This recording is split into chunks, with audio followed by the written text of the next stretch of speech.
of and wipe the slate clean. So the first thing the Dadists said is get rid of rhyme. Then they said get rid of meter.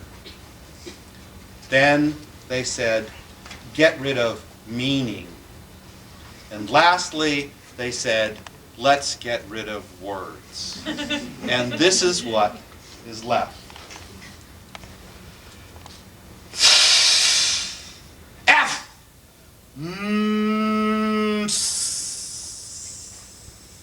Ba ba ba ba ba ba spa toes toes out Pete pa pa pa pa pa pa pa pa pa pa pa pa pa pa Pete Pete g g g g g g g g Eve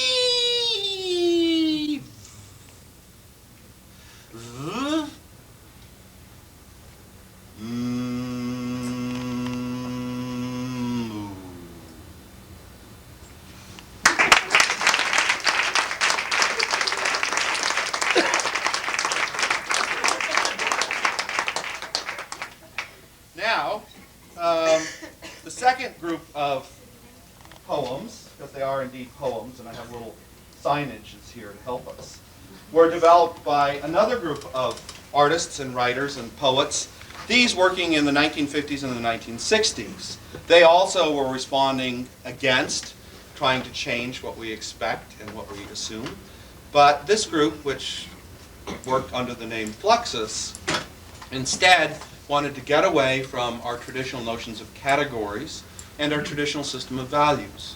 One of the things that they were very interested in exploring is a very basic question, and that is, if we're interested in things that we can call art, or music, or poetry, why do we have to go to a museum or go to a concert hall? Isn't it around us all the time, every day? And do we have to allow other people to tell us what's good? Cannot we become part of that?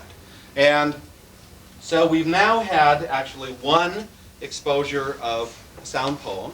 And so what I would like to do is perform a Fluxus piece called Sound Poem for Audience. And it's for audience because, guess what? You're going to get to perform it with us. Okay? What Mary and I are going to do is we have a series of letters. Because if you're wondering about that Houseman poem I read, this is what it looks like. Okay? So, the process is, let's choose a nice letter. Let's see, what's a nice letter? Maybe, what do you think, Mary? R? R. Is a nice letter. What we're going to do is we're going to divide you up into two groups. Because one of the things that Fluxus often did was try to break down our desire to put things into little categories, and so they like to create what they're called simultaneous performances. So Mary is going to take half, we're conveniently split into half, and I am going to take the other half. So, you all ready? Limbered up, vocally or otherwise? This is what we're going to do. Mary directing this side and myself directing this side. We will choose one of these letter sheets, and when I hold it up, I would like you to sound the letter. Okay? So, why don't we all try to sound this letter? Good. Good. You're in the spirit of it already, I can tell. So, this is the process. If I hold it up, I'd like you to continue, or when Mary's holding up the letter O, to continue to sound that. And you can choose your own intonation, speed, sound. You know, you can say R or O or however you want to sound that letter. As long as the letter is held up, continue to sound it. Okay? Following so far? The letter is held up, you sound the letter.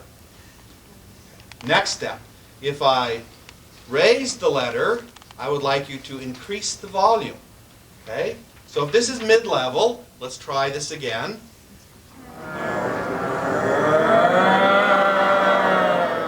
Very good. And you also got the spirit if I lower it. That's quiet, right? Okay. Questions? Good. All right. We shall Let's move the table out here.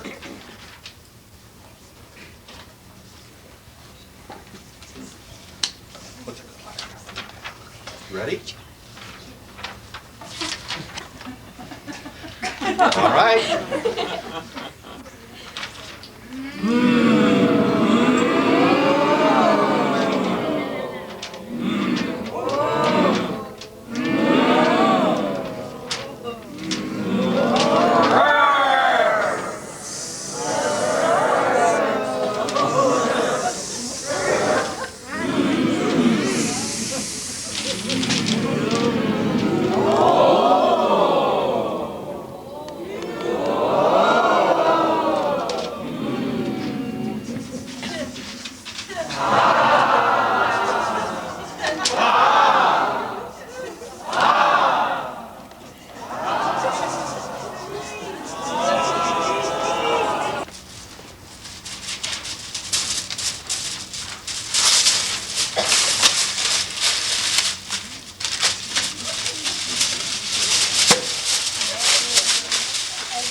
One last.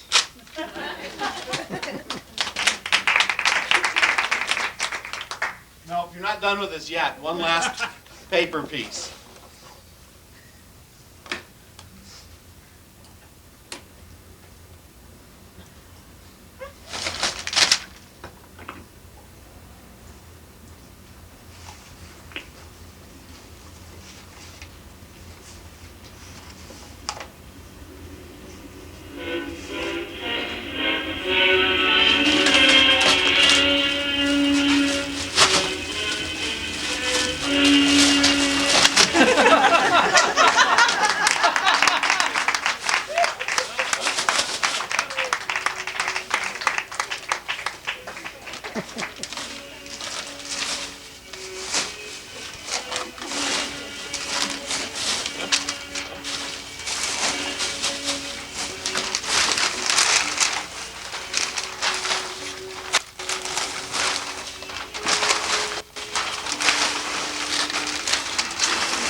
piece, something to end the night with, for and by, word event.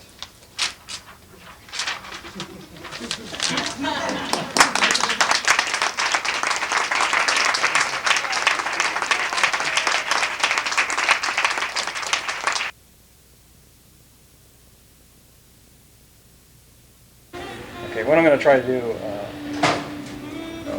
don't do that to me. What city is it? At least it's air conditioned in here. That's one nice thing for shooting in here. This is true. Okay, Owen, now you did this, what would you call it, what you did in here that night when you were in here?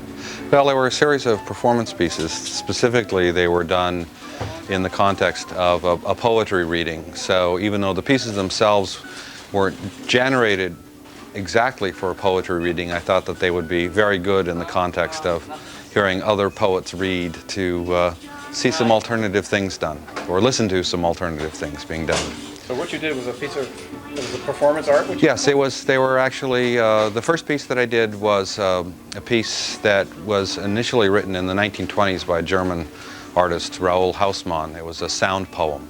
So that was in some ways more traditional poetry, because at least it was within the context of words and sounds.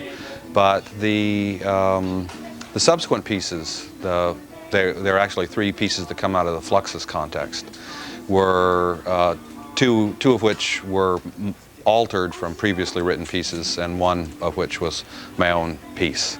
And so Fluxus was a group or a movement that developed in the late 1950s and early 1960s originally, that were very influenced by John Cage and sort of alternative ways of thinking about arts and tradition and drama and theater and music, and wanted to bring arts together, but at the same time reduce it to kind of simple, direct acts that would get us almost in a kind of haiku sensibility, but also they incorporated a tremendous amount of humor, as you can tell from the works that I did. And so I just find the works very pleasurable, and I think the audience did too. It seemed to, yeah. And it's a great break. But yeah, I mean, traditionally they would be called event pieces, but generally you can categorize them as performance. There's a lot of paper strewn around, right? There certainly was. Well, what was that all about? Well, that was actually a modification for this particular performance of a piece that initially was used paper and sort of threw paper all around, but in fact was initially written as a musical score called Paper Music. And I modified it so that it was sort of rescored it a little bit and brought it back into the context of text and poetry for the poetry reading. So that's why in the announcement that's present during the performance, it says paper poetry rather than paper music, but it's a interpretation of a Ben Patterson piece from 1962. You have fun doing those things? Oh yes, they're great fun. Well, why do you like doing them? Well, I think that it's fun to sort of break out of our kind of patterns of normalcy. Performance is a wonderful context to get you to kind of act out, but at the same time not act out in sort of a bad kid sensibility, but act out in terms of allowing you to explore publicly things that you might not do otherwise. You know, I certainly don't spend my days throwing paper around, although sometimes I think I should in my office. But it's a wonderful context to sort of raise a question in terms of what we do and why we do it. And I had just been given a whole bunch of recycled paper, and that's actually the paper that I used, was paper that was to be recycled. Some old posters and some old computer paper that I wasn't going to use. And so, you know, thinking about the amount of paper also in terms of my interpretation of the piece came into the work as far as the destruction or throwing away of the paper, and how we're culturally both a society that eats a tremendous amount of paper, and we in Maine know a lot about that because of how dependent we are on forestry and paper products economically. So we have this sort of paper thing going, you might say, but at the same time we have a situation in which we're increasingly talking about a paperless society or paperless office with email and things like that. And so paper is almost old media, and I like its physicality, and particularly as you're tearing it and crumpling it and all of that kind of stuff. It gets into how physical it is and how like the internet and computers and the sort of electronic side of television and media, which our world's so dominated by these days. What you see a lot of on some videos that I've been watching is that gigantic events that happen in like public squares where machinery is set up and then exploded. Or, Yes. And I mean, it takes up quite a lot of room. I mean, these are large event pieces. Yeah. Are people still doing that kind of stuff? Yeah, they are. In fact, probably, I think you're referring to the SRL, Survival Research Laboratories out of San Francisco. Right. Mark Pauline, they're still very active. They primarily perform on the West Coast and in Europe. They seem to ignore the East Coast. I'm not quite sure why. What are they doing? I mean, what is this? Well, I hesitate to say, what does this mean? I think what the joke is that they're boys who like to blow things up. Boys never grow out of wanting to make machines that make noises and sounds and are destroyed. But joking aside, I think what they're doing is they're exploring technological issues of things about robotics and computers and integrated circuits and all that kind of stuff. But they're bringing that kind of high-tech robotic in with a very low-tech, using industrial parts and thrown away pieces of machines and kind of bringing them together as sort of kind of late millennial technological experiment in terms of new and old cultures and the sort of problems but also pleasures that come out of a technological driven society. Now, we're in a bookstore. Mm-hmm. You can see. Yes, This is a bookstore. Are there books in here that have to do with performance art? probably. You want to find some? I think we could probably go take a look and see if we can find some.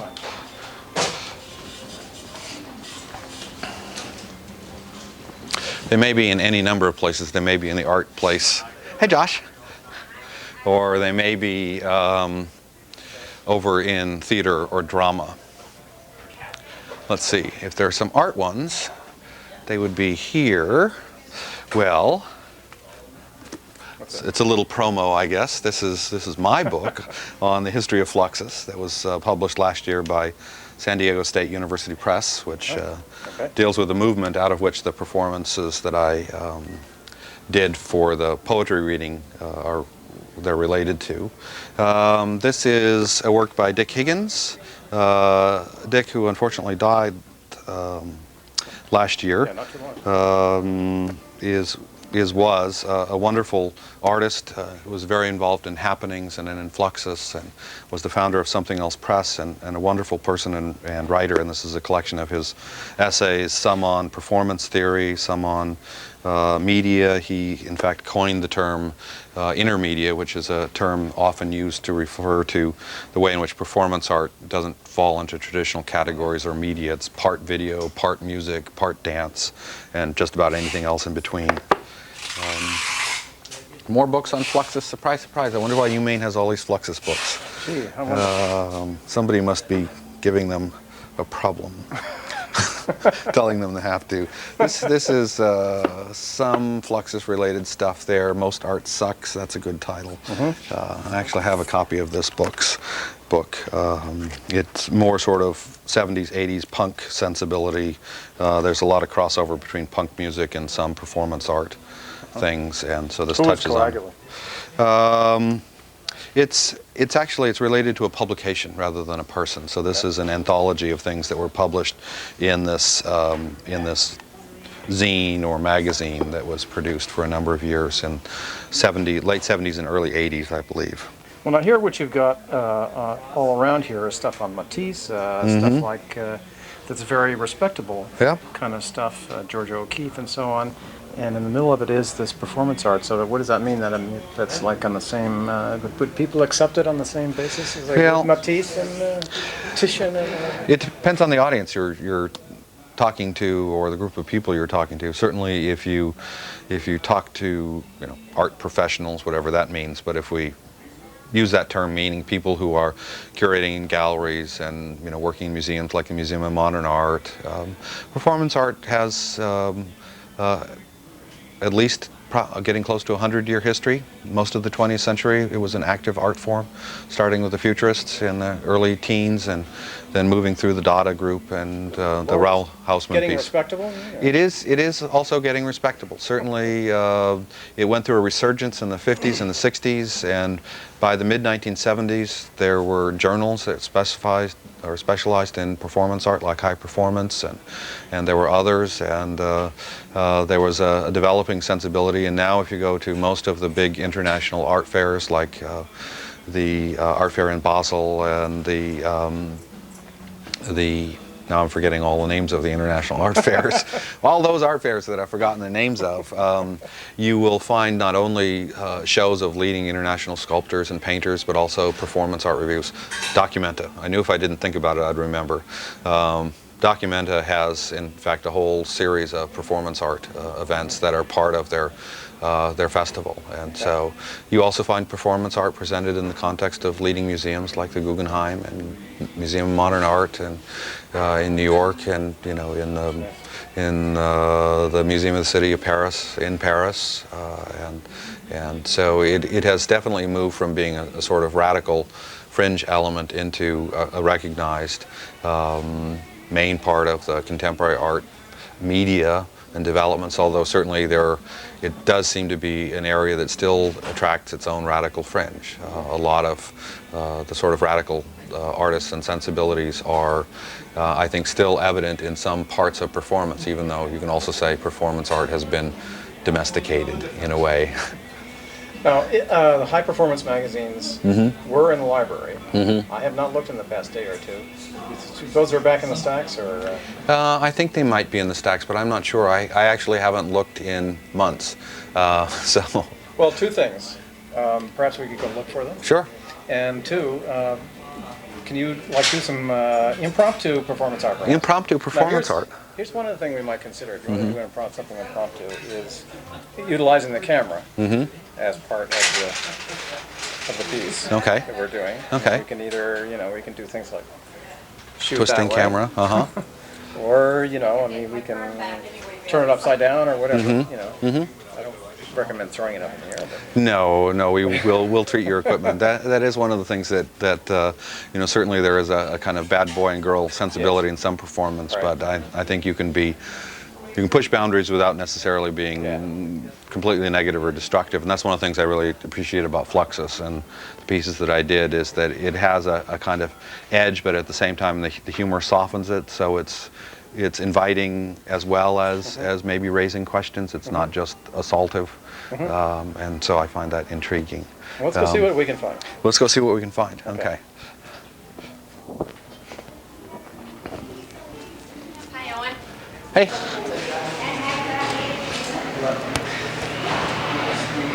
Go ahead. Okay. I love Backstreet Boys.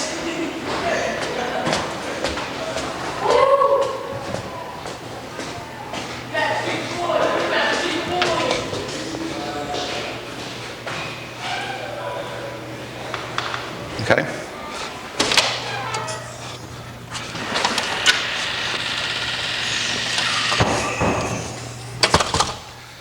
Now what we've just done, even though it seems like we've just walked down the hallway, up the stairs and out the doors, we've actually performed several pieces. Because ultimately performance art is in many ways just about understanding context and how we think about what we do.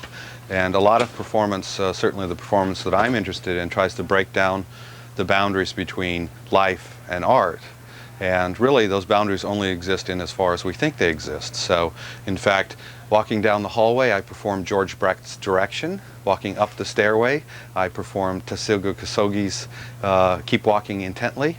And opening and closing the door, I performed Ken Friedman's Open and Shut Case. Cool. So let's go see if we can find those magazines. I don't know which piece that would be. That's called Looking for Magazines piece.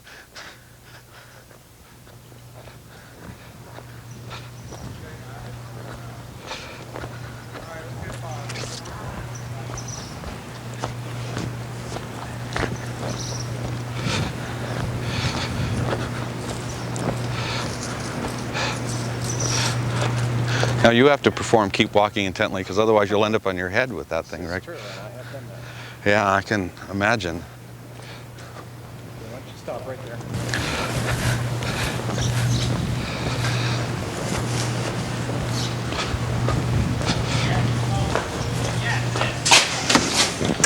Okay, so let's go see if we can find those magazines without setting off the alarms.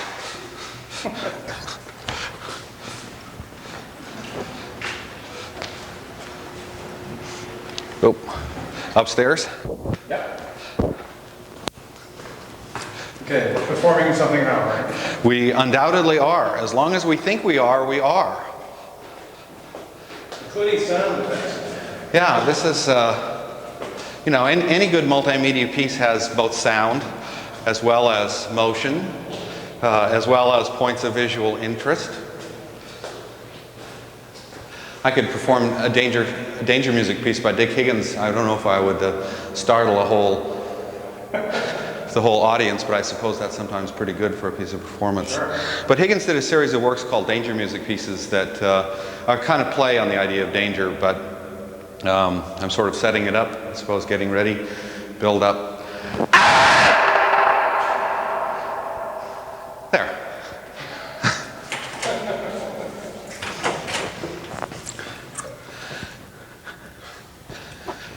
Do you remember where they are? Down here. Down there? Stacks. Okay, I think you need. Okay, is this it? This is it. Believe it or not, after what, 3 different floors, Something wrong like that, floors, yeah. and I was about to go to a blank set of shelves and say, well, here's where high performance was, but it's gone. We did indeed find it. So these are the set of high performance journals that the library ordered, thanks to my urging, but we seem to be missing a volume. Oh well. So who's in these? Let's see. Well, this is really a wonderful document that traces the history of performative arts from the, although they're historical reviews and comments as well, mostly it's the 1960s and 1970s. There, in fact, is some Fluxus performances. That's Alison Knowles performing her music by Alison, and Ben Vautier.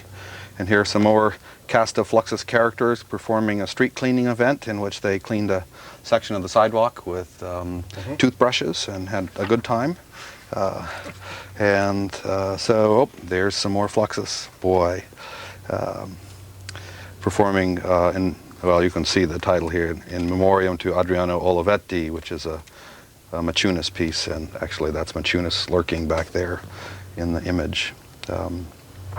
And so you have a whole series of articles and reviews, historical materials, and it's really a wonderful document if you're interested in performance art and related forms like body art and multimedia happenings and things of that nature. And we have a section of them here.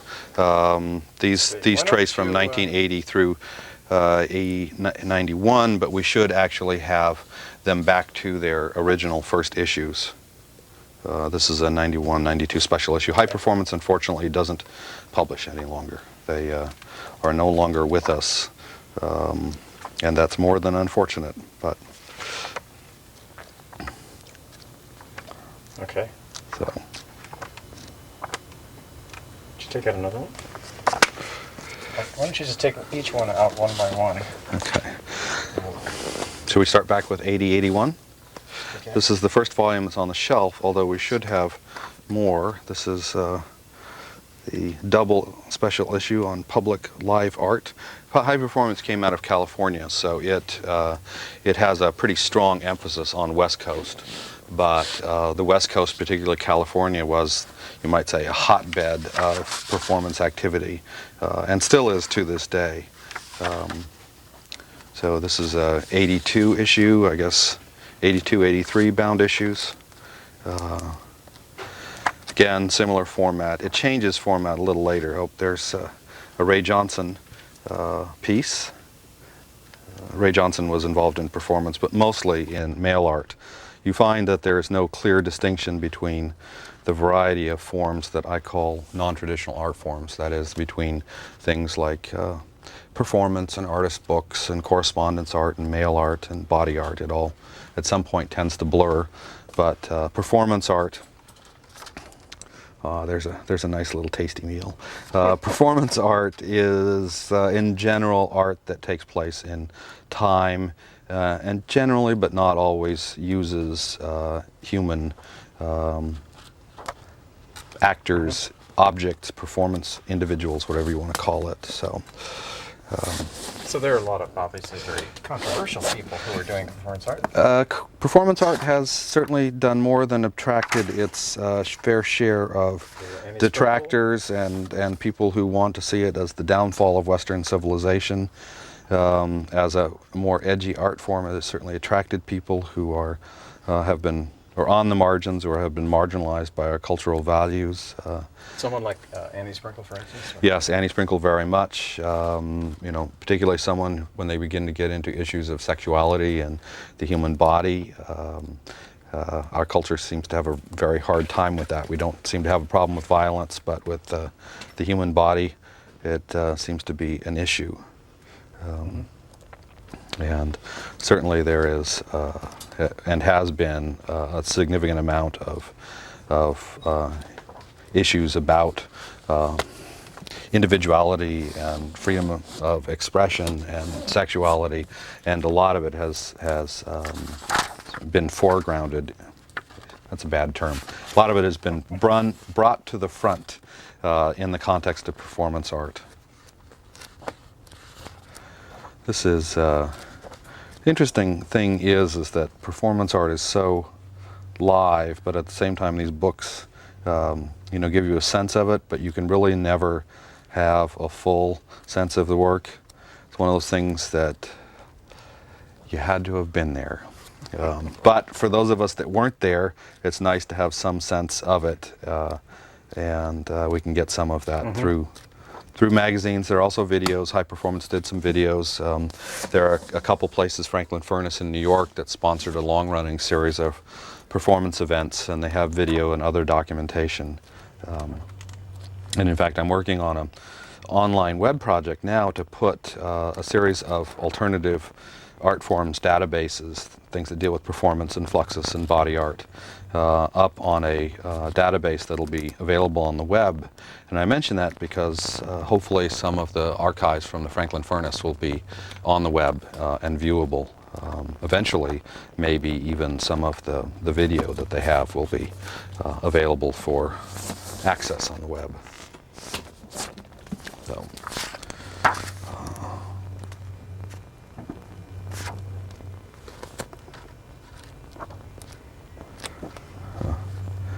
Oh, there's that Gary Hart picture, although it's got Richard Nixon's head on it.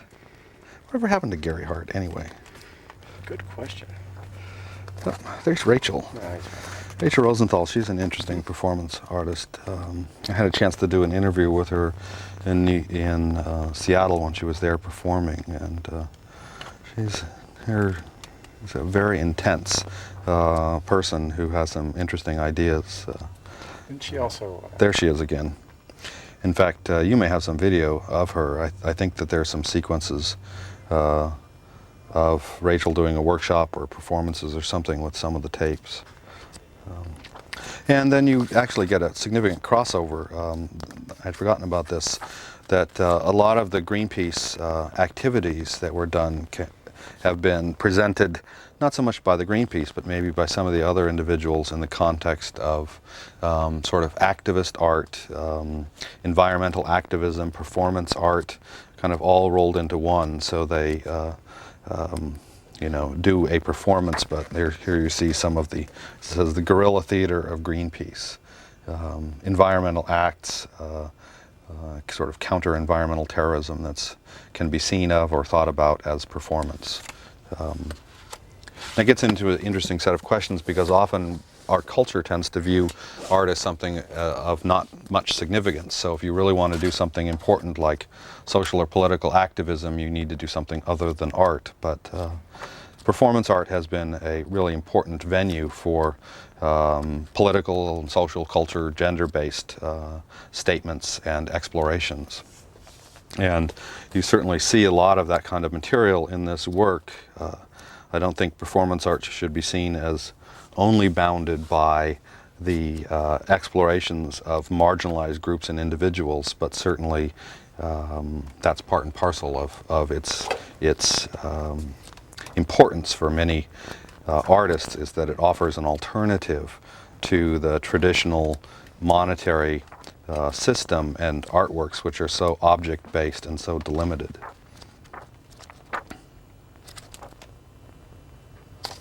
This is like good old flashback time.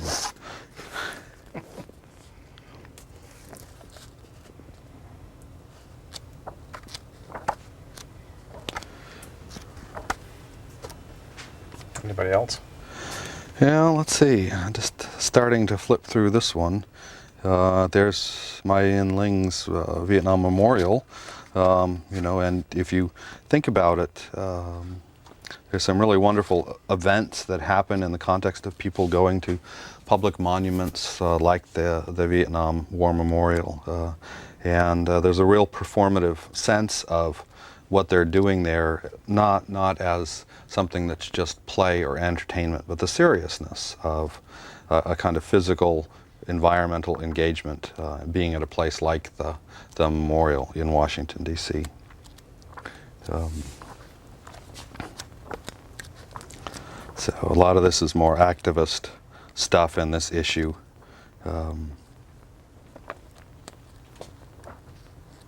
There's Hannah Wilkie. Hannah's done some interesting things. Hannah died just, was it last year or the year before, but she explored a lot of issues about the female form and human body and issues of beauty and how they're culturally presented and culturally bounded. I think, as she said at one point, she explored issues about how our culture treated the young female form, and it, particularly in her context, as her name meant butter, or there was some comment like that, referring to her German background. But she continued to explore these interests, particularly as she struggled with her illness through her death, and her body changed tremendously. Was she the one that had cancer? Yes. Okay. Yeah. Some performance isn't really activated by individuals. Some can be more environmental, just to sound sculpture or sound-based work that it sort of performs and is listened to or experienced without necessarily having human intervention.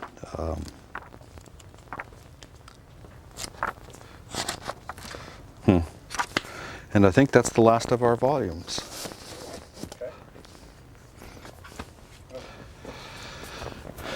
Well, it would be nice to say that we have other collections of performance materials in terms of wonderful archives like the high performance stuff, but we don't.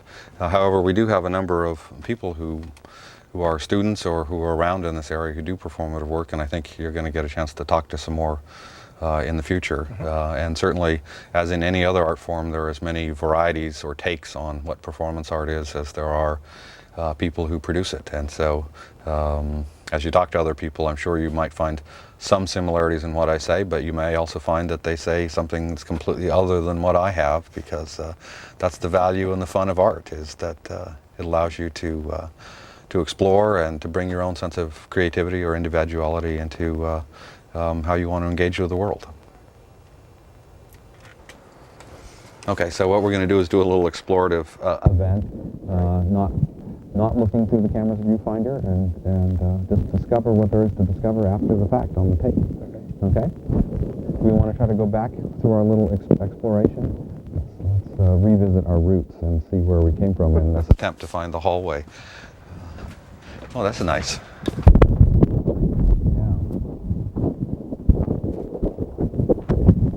Where is the stairway?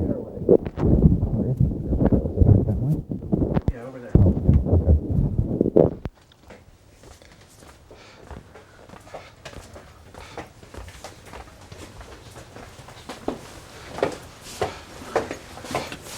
Actually, why don't you go? You can go go up or ahead. down? Yep, go up. We were heading up before, so I think we should continue to go up this time. Okay.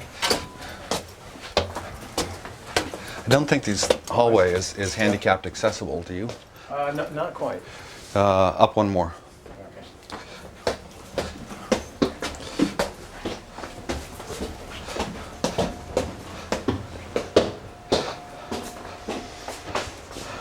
See, there's no signs to be sorted. It's empty.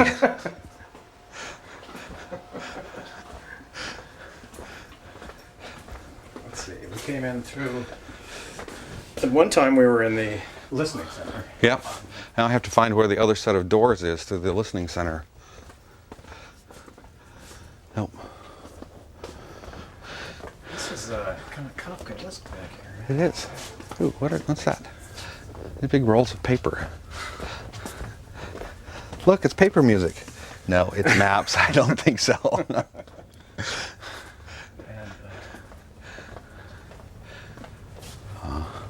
there's an opening Is there? somewhere. Somewhere. Well, I think it's on this side. I think we're doomed. Are we? Area. Well, that doesn't go very far. Were we up one more floor or down one more floor? Down. I think we came up one too many. Okay. Well, we get the grand tour. Yes. Some people have to go to Europe for the grand tour. We get it in the periodical stacks at the Maine Library.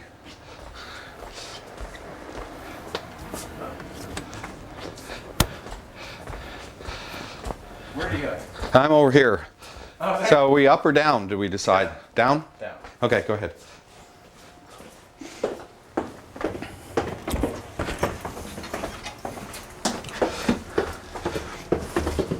Ah, here's the doorway.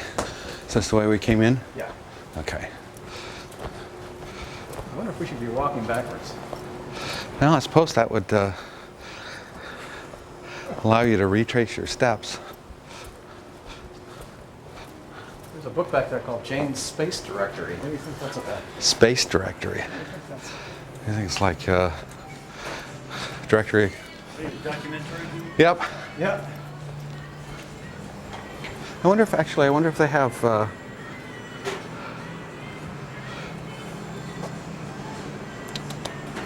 Oh. No, I was thinking Cage Kronos. or Kronos.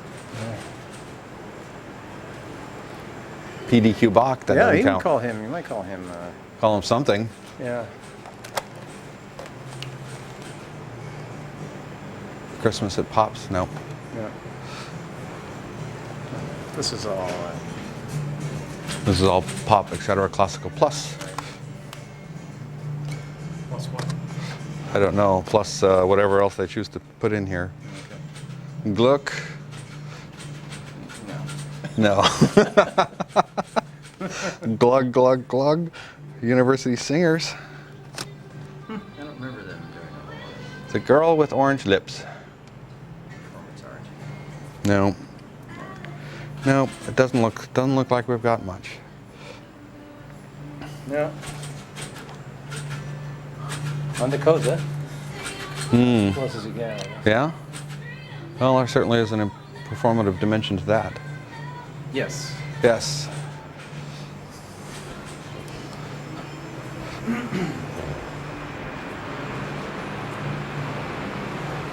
Electronic music too. Luciano Berio. That's getting more Yes. into it. Yeah, he's. Vares. Yep. I took a Definitely. paper on Barry. I like his music. Yeah. Columbia Princeton. Sound. Oh, here's some Cage. Henry Cowell, John Cage, Ben Johnson. Oh, yeah. Nan Carroll. Yeah. He's a. Music next to it. There's some electronic music stuff. Visage and so on. Mm-hmm. So there are a few things here. Yeah, actually, once you get back into the disc stuff, we have an interesting and really good mix of experimental electronic music, which certainly has its crossovers. Some more Cage. Oh, Harry Partridge. Yeah. Yeah. Oh, careful. Oh, What did you fall? no, I just womped my shirt. Gave you an earful. Yes, you did. It was a piece of sound art. Here you go. What's this?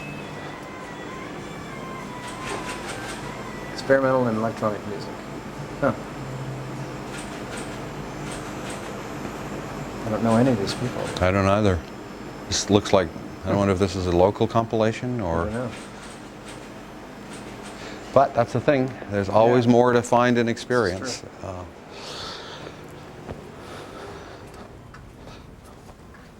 So we should go back outside. Yes.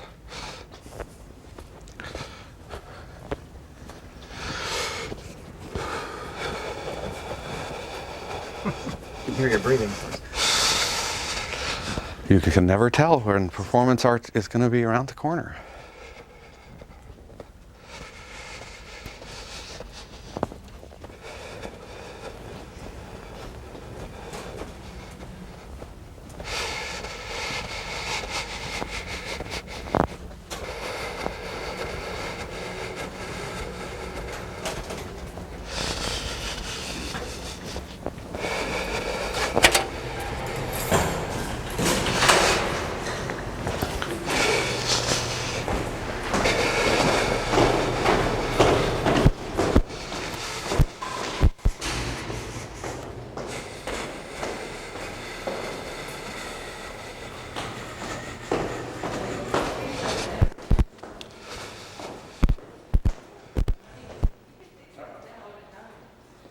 We're out.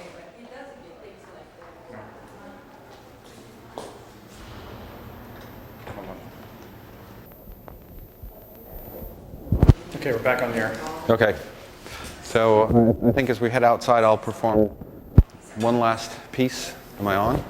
Yeah, but you're. That's better. Skunked up. This is a George Brecht piece, Okay. and you can follow me through the performance, and then we'll talk about it in a little bit. All right.